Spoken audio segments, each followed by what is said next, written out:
जय गुरु जी संगत जी उम्मीद करती हूँ कि आप सभी अपने अपने स्थान पर स्वस्थ होंगे, खुश होंगे। संगत जी, हमारे जो भाई बहन होते हैं ना, वो हमारी लाइफ का मतलब अगर मैं ये बोलूँ कि वो हमारे शरीर का हिस्सा होते हैं।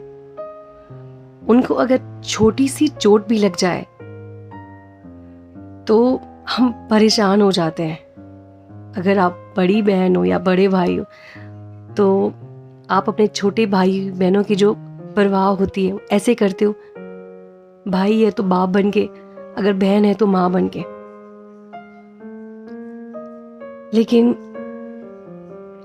कई बार ऐसा हो जाता है किसी प्रॉब्लम की वजह से या कुछ बीमारियों की वजह से हम उनको खो देते हैं।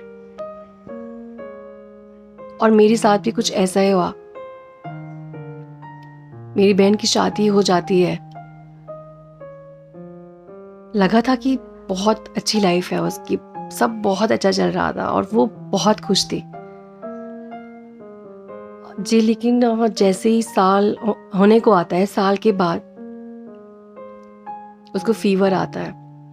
और वो फीवर मतलब ऐसा आता है कि ही लॉस्ट हर मेमोरी। वो हमें रिकॉग्नाइज नहीं करती है। अपनी मदर को उसने नहीं पहचाना, अपनी सिस्टर भाई बहन, उसने हम सबको किसी को नहीं पहचाना। मगर उसके जो इन लॉज थे उनका उसको थोड़ा थोड़ा ध्यान था। फिर महीना हो गया हॉस्पिटल के अंदर, फिर वो घर आती है। लेकिन सब नॉर्मल नहीं था। मतलब कि जैसी वो पहले थी वो अब कम्प्लीटली मतलब चेंज हो गई थी। बिल्कुल ही ऐसे कि मतलब उसको जो बैक मेमोरीज है वो ज़्यादा थी। कोई नई सोच नहीं थी कि मुझे ये करना है या ऐसा करना है ना, कुछ नहीं था। मतलब एक जैसे बच्चा होता ना, बच्चे की केयर करनी पड़ती है, जस्ट लाइक वैसा ही हो गया था। फिर 4-5 साल तक सब ऐसा ही चलता रहा, कोई परेशानी भी नहीं थी। अभी क्या होता है, पिछली साल सितंबर की बात है। अब तो हमें गुरुजी महाराज के साथ जुड़ के भी काफ़ी टाइम हो गया था। तो उसकी जो कंडीशन है वो काफ़ी ख़राब हो जाती है सडनली, अचानक से ही। तो जितने में वहाँ पहुँचती हूँ वो मतलब बिल्कुल फेंट हो जाती है, वो गिर जाती है। तो वो लोग कह रहे थे कि उसको शायद अटैक आया है, कुछ ऐसा बोल रहे थे। लेकिन मेरे लिए बहुत मुश्किल था। तो मैं घर से निकलती हूँ, मैं गुरुजी को बोलती हूँ, गुरुजी बस आप बस हिम्मत देना, क्योंकि सारी रिस्पॉन्सिबिलिटी मेरे ऊपर है और मैं सबसे बड़ी हूँ। गुरुपा मेरा हाथ आप थामे रखना, मुझे हिम्मत दीजिए, मुझे रोना नहीं है, मुझे बहुत स्ट्रॉन्ग बन के जाना है उसके साथ। मैंने ही बोला आप मेरे साथ ही चलिए। देन मैं भी जाती हूँ, मैं उसके साथ जाती हूँ, उसके घर से भी लोग आते हैं। तो वहाँ जब पहुँचते हैं उसकी बहुत ही मतलब ख़राब कंडीशन होती है। उसका सब कुछ ज़ीरो होता है। मतलब फिर हम जो वो ऐसे ही मतलब बिल्कुल उसका वो ना सांस उसके मुंह से कुछ झाग झाग सी निकल रही थी। मतलब ऐसे सांस उसको नहीं आ रहा था। लेकिन पता नहीं, मैंने बोला, मैं कहा गुरुजी प्लीज़ कुछ करो, मुझे इसको अपने सामने, मुझसे छोटी है, मैं इसको ऐसे मतलब जाते हुए मुझे नहीं देखना है इसको, प्लीज़ गुरुपा आप कुछ करो। फिर सारी रात हम उसको जो बैलून से उसको उसके हार्ट के लिए पंपिंग करते रहते हैं। फिर सुबह के टाइम फिर उसको आईसीयू में भर्ती किया जाता है। ऐसे ऐसे करके काफ़ी टाइम बीत जाता है। मतलब उसको ऐसे काफ़ी 3-4 महीने उसको वहाँ पे हो जाते हैं। तो मैं रोज़ गुरुजी से प्रे करती, गुरुपा आप इसको ठीक कर दो, ठीक कर दो। वो बिल्कुल नॉर्मल लगती थी, बिल्कुल बात करती थी, नॉर्मली फ़ोन पकड़ती थी, वीडियो कॉल करती थी, खाना मांगती थी, है। मतलब कि जैसे वो बीमार होने से पहले थी, लेकिन जो फर्स्ट टाइम थी वैसी वो नहीं थी। लेकिन हाँ, जो बीमार होने से पहले जैसी थी बिल्कुल वैसी थी वो। तो मैं बहुत ही ज़्यादा मतलब ऐसे डिसअपॉइंटेड हो गई कि अब क्या करूँ गुरुजी। मतलब बहुत परेशानी हुई, क्योंकि 3-4-5 महीने हो गए थे। तो अब बहुत लंबा टाइम होता है और बहुत ही मुश्किल दौर था वो। हर दिन मतलब कभी वो ठीक हो जाती, लेकिन एक टाइम ऐसा आता जब लगता कि शायद थोड़े ही चंद मिनटों में ही ये मतलब अपनी जो सांस है वो छोड़ देगी।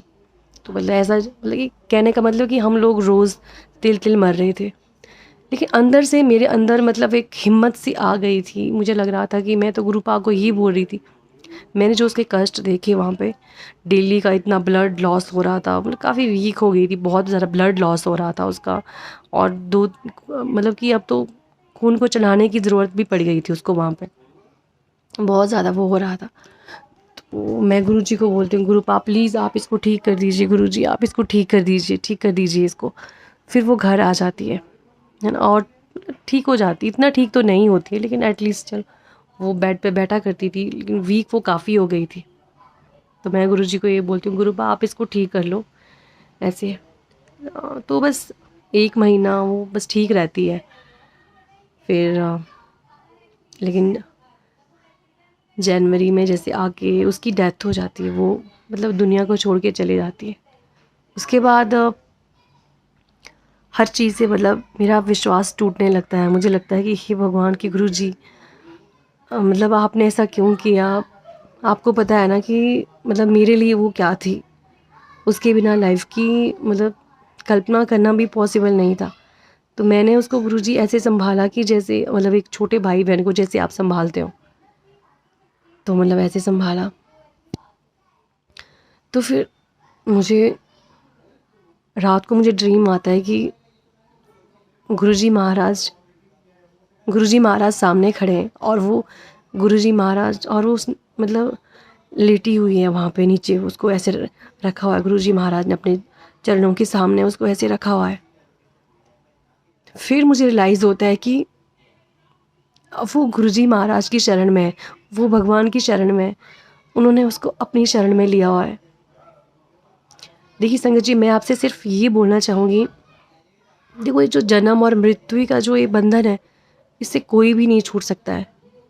हर एक इंसान का जो आना और जाना है वो तय है, मगर गुरुजी महाराज आपको इतना स्ट्रॉन्ग बना देते हैं ना, इतना स्ट्रॉन्ग बन जाते हो ना, आपको बहुत हिम्मत आ जाती है। मैं अपनी बात करूं, मतलब कि मेरे लिए उसके बिना लाइफ को इमेजिन कर पाना बहुत टफ था, बहुत टफ था।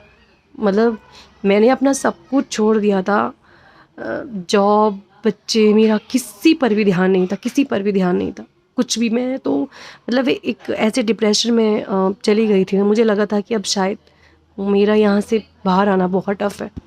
लेकिन ऐसा होता है कि जब आपकी मैरिज हो जाती है ना, तो आपके जो इन लॉज होते हैं, तो अब आपका उनके लिए भी रिस्पॉन्सिबिलिटी बनती है, क्योंकि एक औरत जो होती है ना, उसके ऊपर अगर औरत टूट जाए तो पूरा घर बिखर जाता है। और तो फिर मैंने गुरुजी को बोला, गुरुजी बस अब आप संभाल लो, मुझ में अब हिम्मत नहीं है गुरुजी, जो करना है आपको करना है, आप मुझे संभाल लीजिए, आप जो भी करेंगे मेरे लिए बिल्कुल सही करेंगे गुरुपा।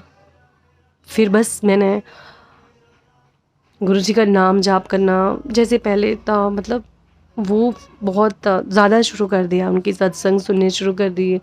और जैसे कि कीर्तन करना, अकेले में ही कीर्तन करना, मंत्र जाप करना, भजन गाना, मतलब कुछ भी गुरुजी के बारे में ही बात, मतलब ऐसे लगे रहना, बातें करने लगे। और कुछ दिन धीरे धीरे धीरे मैंने ये चीज़ नोटिस की कि ठीक है, वो वहाँ पे खुश है, वो भगवान की शरण में है, अब उसके लिए रो के कोई फ़ायदा नहीं है। और अगर हम रोते रहेंगे तो वो जो इंसान चला जाता है ना, उनकी जो आत्मा है वो भी परेशान हो जाती है, उनको आगे फिर जन्म लेना मुश्किल हो जाता है। बस ऐसे ही चल रही है ज़िंदगी, और गुरुजी महाराज का आशीर्वाद तो है ही साथ में। अब धीरे धीरे आगे बढ़ने की कोशिश कर रहे हैं।